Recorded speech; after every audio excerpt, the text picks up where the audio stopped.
Hi అండి, welcome to my channel. ఈరోజు ఎలా ఉందనేది చూద్దామండి. 20వ తారీఖు 4వ నెల 2025 ఆదివారం రోజు. అదేవిధంగా రేపు ఉదయం ఆచరించుకునే పూజ 21వ తారీఖు సోమవారం. రేపు సోమాష్టమి ఉంది కాబట్టి రేపు ఎలాంటి పూజ చేసుకోవాలనేది కూడా చెప్పడం జరుగుతుందండి. ముందుగా నా ఛానల్ని కొత్తగా చూస్తున్న వారైతే సబ్స్క్రైబ్ చేసుకోండి. వీడియో నచ్చితే లైక్ చేయడం మాత్రం మర్చిపోకండి. ఎలా ఉందనేది ఈరోజు చూద్దాం రండి. ఉత్తరాయణం వసంత ఋతువు, చైత్రమాసం, కృష్ణపక్షం, సప్తమి, ఆదివారం, పూర్వాషాఢ నక్షత్రం అయిపోయి మధ్యాహ్నం వరకు ఉత్తరాషాఢ నక్షత్రం అనేది స్టార్ట్ అవుతుంది.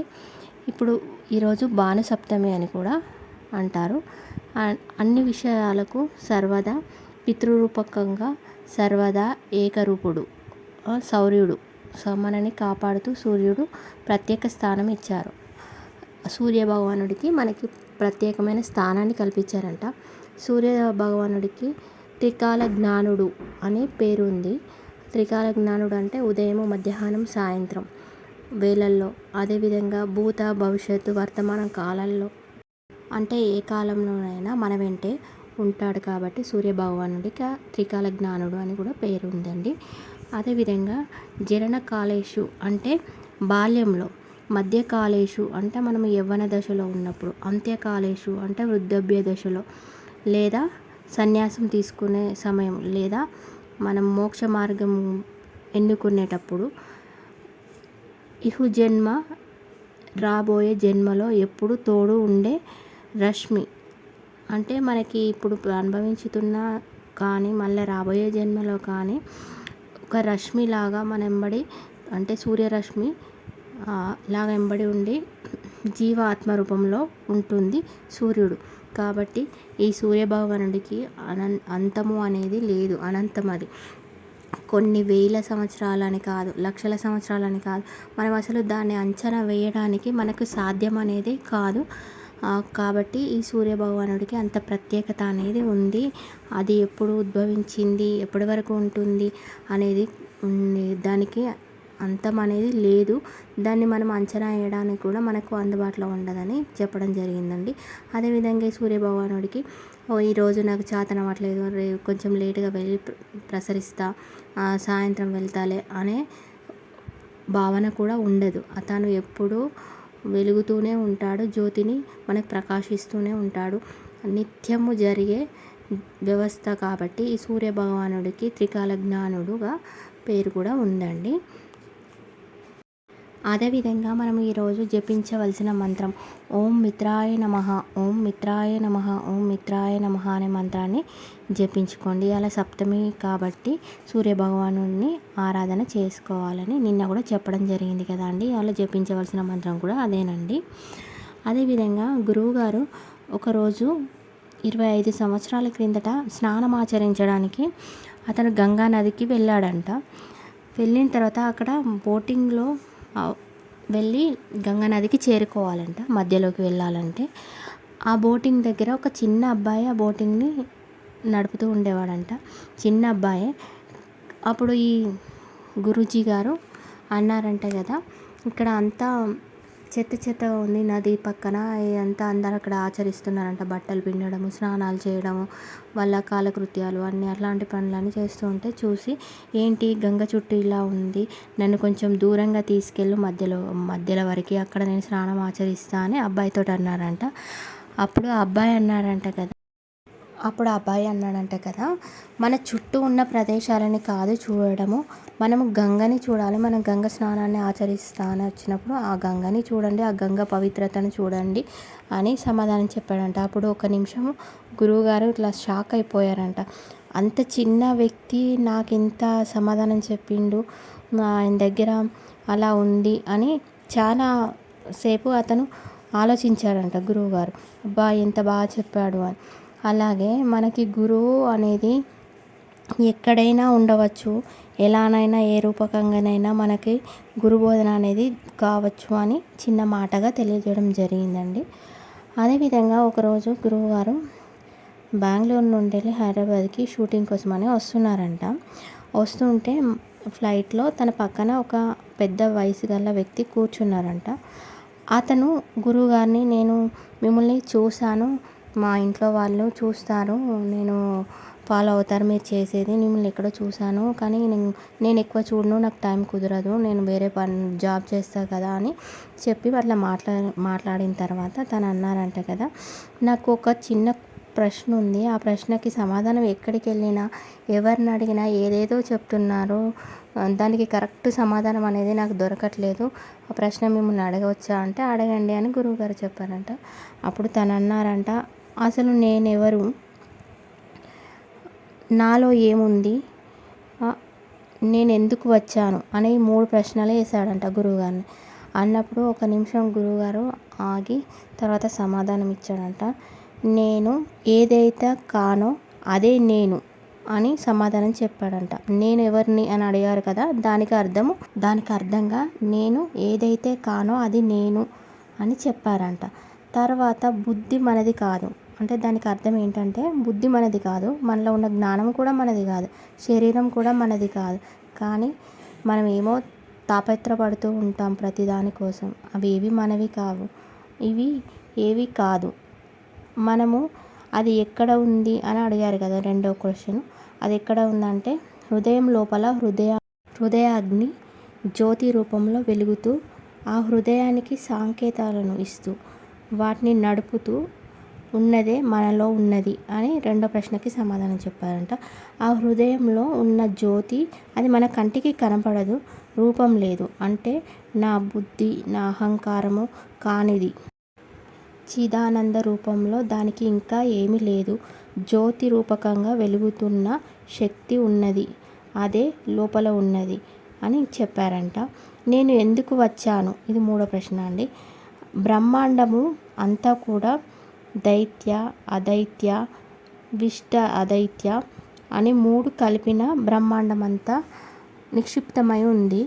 ఆత్మ అనేది మనలో ఉంటుంది. పరమాత్మ అంటే కనబడని దేవుడు.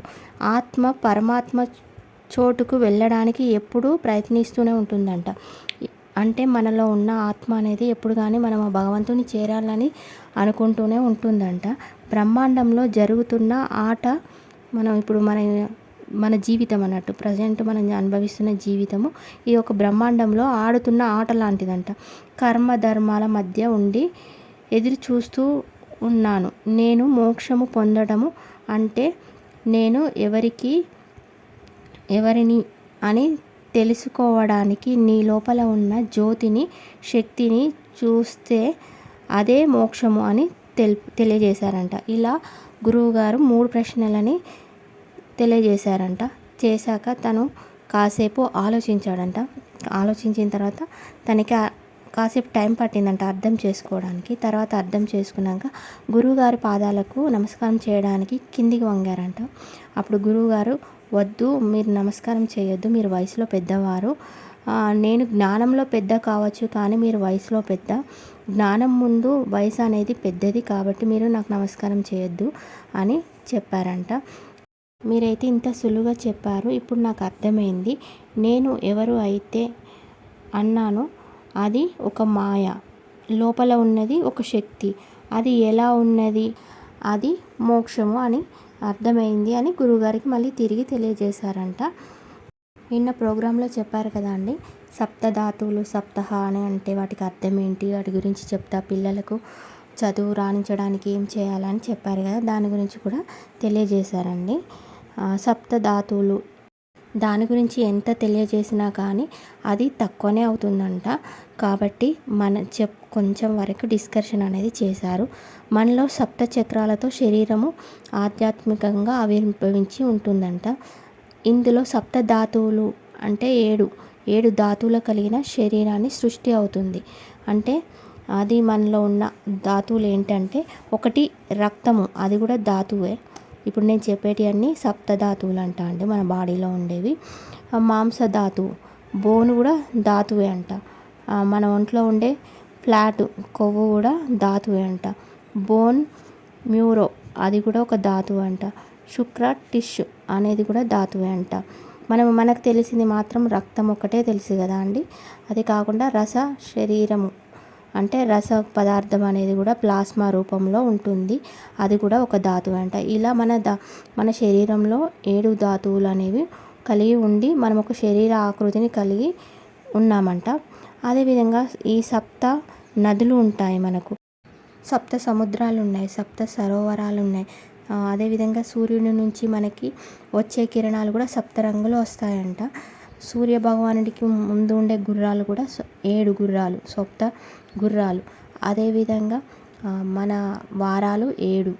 అలానే మన సృష్టి మొత్తము 7తో అనేది ఎక్కువగా నియమించబడి ఉందంట. 7కు ఒక ప్రాధాన్యత ఉందంట. మనలో 7 జన్మలు మనకు ఉంటాయంట.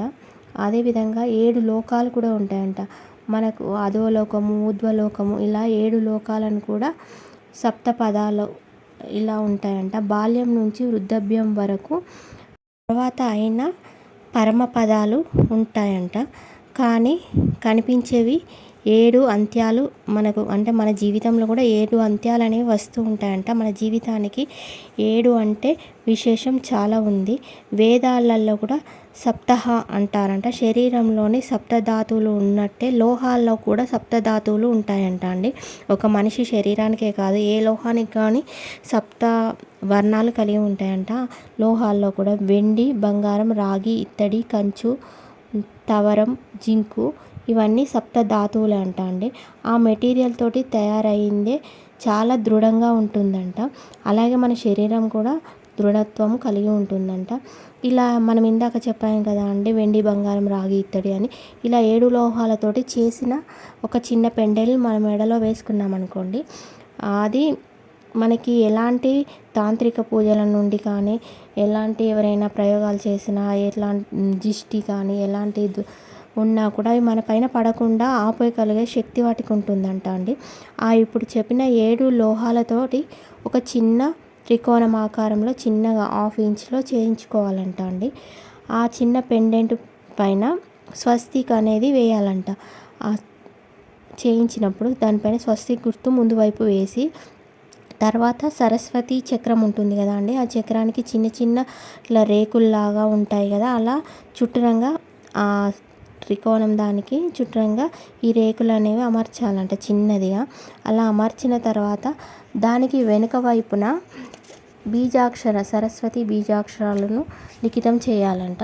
చేసిన తర్వాత అది మన మెడలో ధరిస్తే చాలా అద్భుతాలు అనేవి మనకి కనబడతాయంట. ఇప్పుడు ఉన్న కాలంలో చాలామంది పిల్లలు చెప్తే వినట్లేదు, బెట్టింగ్ యాప్లకు వెళ్తున్నారు, అర్థం చేసుకోరు, చదవట్లేదు అని ఎన్నో సమస్యలతోటి బాధపడుతూ ఉంటున్నారు కదా అండి. అర్ధాంతరంగా జీవితం ముగిస్తున్నారు. ఇలాంటి అన్నిటి కూడా ఇలాంటి పెండెంట్ మెడలో వేసుకోవడం వల్ల చాలా వరకు సమస్యల నుండి బయటపడొచ్చంట అండి. ఇలా చేసిన పెండెంట్ని దీన్ని మనకు ఇంట్లో బంగారం ఉంది కదా, వజ్రాలు ఉన్నాయి కదా అని దాన్ని చేయొద్దంట అండి. అలా చేయిస్తే అది అసలు దాని ప్రభావం అనేది ఏముండదంట. ఇప్పుడు చెప్పిన లోహాలతోటి, ఈ సప్త లోహాలతోటి మాత్రమే చేయించుకోవాలంట. బాగా గుర్తుపెట్టుకోండి. ఇది 1,00,000 రెట్ల సూర్యరశ్మి కిరణాలకి ఉత్తేజితం ఎంత ఉంటుందో ఈ పెండెంట్కి అలా ఉంటుందంట. కాబట్టి ఇలా చేసుకొని దాన్ని ఎర్ర దారానికి కానీ, పర్పుల్ కలర్ దారం కానీ కలిపేసి మెడలో అనేది ధరించాలంట అండి. అది ఎంత 1/2 ఇంచ్ ఉండేలాగా చూసుకోవాలంట. ఇవన్నీ వచ్చేలాగా 1/2 ఇంచ్ ఉండేలాగా చూసుకోవాలంట. ఇది సరస్వతికి చాలా అనుకూలించే పెండెంట్ అంట. నిన్న చెప్పారు కదా, పిల్లలు చదువులో రాణించాలన్నా, ఉన్నత విద్య అభ్యసించాలి, వాళ్ళు చేసిన దానికి ప్రతిఫలం ఉండాలి అన్నప్పుడు ఇది ఖచ్చితంగా మెడలో వేయండి అని చెప్పడం జరిగిందండి. ఈ సరస్వతి పెండెంట్లా దీన్ని ఉపయోగిస్తాం కాబట్టి ఒకవైపు సరస్వతి గాను, మరొక వైపు ఉగ్ర సరస్వతి గాను. మనకు ఓన్లీ సరస్వతి మాత్రమే తెలుసు కదా అండి, ఉగ్ర సరస్వతి అని కూడా ఉంటారంట, అది మనకు తెలియదంట. ఆ ఇద్దరు సరస్వతులను మనం మెడలో ధరించడం వల్ల ఎలాంటి తాంత్రిక పూజలకు కానీ, ఎలాంటి దిష్టి దోషాలు కానీ, ఎలాంటి దోషాలు కానీ అలాంటివి ఇవి కూడా మన దరిదాపులకు రాకుండా ఉంటాయంట. కుదిరితే అందరూ చేయించుకొని 3 సంవత్సరాల వయసు నుండి 90 సంవత్సరాల వయసు వరకు ఎవరైనా మెడలో ధారణ చేయొచ్చు అంట అండి. ఈరోజు ఇది ప్రత్యేకించి చెప్పడం జరిగింది. కుదిరితే అందరూ చేయించుకొని ధరించండి. అదేవిధంగా రేపు ఉదయము ఆచరించవలసిన పూజ అండి. రేపు అష్టమి ఉంది కాబట్టి రేపు సోమాష్టమి, శివుణ్ణి పూజించుకోవాలండి. లేదా కాలభైరవుడి గుడి దగ్గరలో ఉంటే మీరు ఆ కాలభైరవుడికైనా వెళ్ళొచ్చండి. దీనికన్నా అద్భుతమైన పూజ కూడా ఉందండి. ఏంటంటే ఎర్రచందనం చెట్టు ఎక్కడైనా మీకు దగ్గరలో ఉందనుకోండి, చెంబులో నీరు వేసి దాంట్లో కాస్త కుంకుమ వేసి చెట్టు మొదట్లో పోసి, అమ్మ మా శత్రువుల నుండి మాకు విముక్తి కలగాలి అని మీరు దేనికోసమని పూజ ఆచరిస్తారో అది సంకల్పం అనేది చేసుకుంటే అలాంటివి ఏవి ఉన్నా కానీ మీకు తొలగిపోయి సంకల్పం అనేది నెరవేరుతుందంట అండి. ఇదంతా లేదు మాకు కుదరది అనుకుంటే కాలభైరవ గుడికి వెళ్ళి 2 వేప నూనెతోటి దీపాలను వెలిగించాలండి. వెలిగించి ఇంటికి వచ్చేయండి. లేదు అంటే ఇదంతా మేము ఏం చేయలేము, మనం బయటికి వెళ్ళలేము, ఇంట్లోనే ఆచరించాలి అనుకునే వారికి ఇంట్లోనే రేపు శివుడికి పూజ ఆచరించి ఉమ్మెత్త కాయని కానీ లేదా ఉమ్మెత్త పువ్వుని కానీ శివునికి సమర్పించి శివ స్తోత్రం కానీ శివాష్టకం కానీ శివ చాలీస కానీ ఇందులో ఏదైనా ఒకటి చదువుకొని సమస్త విధమైన శత్రు బాధలు మనకు దూరం అవుతాయి. ఇక అసలు వీళ్ళతోటి మేము ఏగలేకపోతున్నాము, వీళ్ళతోటి మేము హింస తట్టుకోలేకపోతున్నాము అని చాలా విరక్తి చెంది ఉంటారు కదా అండి ఎవరైనా మీకు శత్రువులు. అలాంటి వాటి నుండి మీకు విముక్తి అనేది చాలా వరకు కలుగుతుందంట. కుదిరితే ఈ పూజను ఉదయాన్నే ఆచరించుకోండి. అదేవిధంగా ఈరోజు సాయంత్రం ఆచరించవలసిన యోగక్షేమం అండి. ఈరోజు అష్టమి కాబట్టి సాయంత్రం స్టార్ట్ అవుతుంది. అష్టమి గడియలు ఉన్నాయి కాబట్టి మీకు అష్టమి అంటే ఒక అష్టమి అని మాత్రమే తెలుసు. ఈ అష్టమిలో ఒక అద్భుతం కూడా ఉంటుందంట అండి.